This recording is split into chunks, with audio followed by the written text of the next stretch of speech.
Back in 1989, Wonder Boy 3: The Dragon's Trap was released on the Sega Master System, combining the platforming from games like Super Mario Bros. With the inventory system of something like The Legend of Zelda.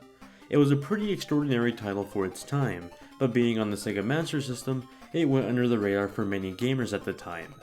Fast forward 28 years later and we have Wonder Boy: The Dragon's Trap, an HD remake of the classic game for the PS4, Xbox One, and the Nintendo Switch.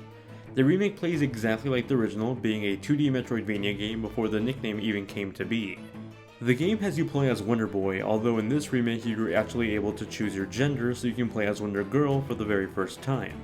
Nothing is notably different between the two other than the design of the character avatar, but even the monsters in the game look exactly the same when you change into monsters. For newcomers to the series, Wonder Boy: The Dragon's Trap takes place immediately after the second game. At the start of the game, Wonder Boy or Wonder Girl with max stats goes to fight the Mecha Dragon, the final boss from the second game. After defeating the boss, the dragon casts a curse on Wonder Boy that turns him into a lizard. The game then becomes a quest through Monsterland to find a cure for your curse. The 7 to 8 hour adventure has you explore the world with no direct path. Instead, you explore different corners of the world and find bosses that curse you into new animals that give you new abilities. These new abilities let you backtrack and explore new parts of the world to continue on your journey. Along the way, you'll earn currency that you can use to buy new weapons and armor to help you on your journey. These will give you better stats like a better attack or defense when fighting enemies or bosses. Like I stated earlier, this is a remake and it's quite apparent just how much love and care .mu put into this remake. This HD remake features completely hand-drawn animation for both the characters and the background elements. The world really comes to life with its art style, giving the world some atmosphere compared to the original game. In fact, you can truly see the difference between the original game and the modern game with just a push of a button. At any point in the game, even in the menu system, you can press the shoulder button and activate the classic retro look and see for yourself just how much has changed between the two visual styles. Just as impressive as this feature is the ability to switch between the retro music from the Master System version and the more modern instrumental music from the current 2017 remake.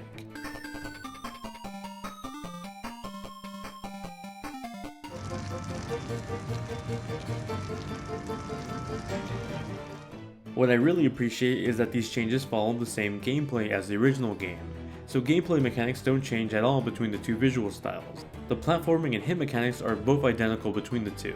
That can also be a bad thing though. As impressive as the game looks and as charming as the gameplay is, having it be like the original game also brings some of the problems that the original game had too.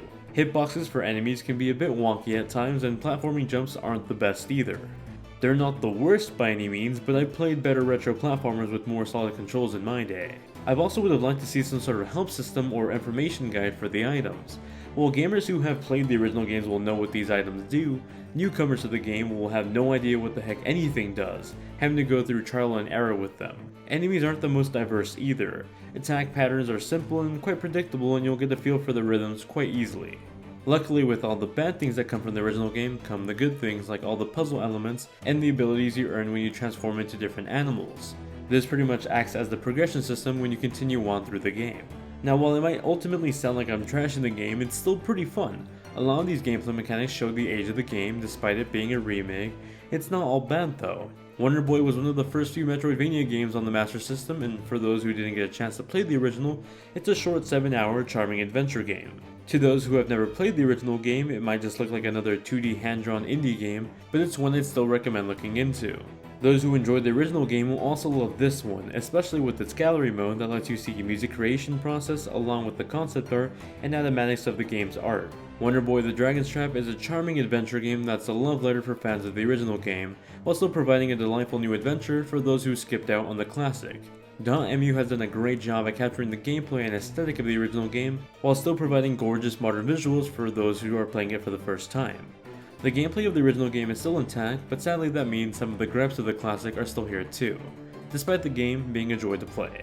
Thank you all very much for watching my review. If you enjoyed it, let me know by hitting that like button, and if you have any questions about the game at all, feel free to ask me in the comment section below, or hit me up on Twitter at Luis_GVN for a much faster response. As always, thank you all very much for watching, hope you guys have a great day, and I'll see you all in the next one.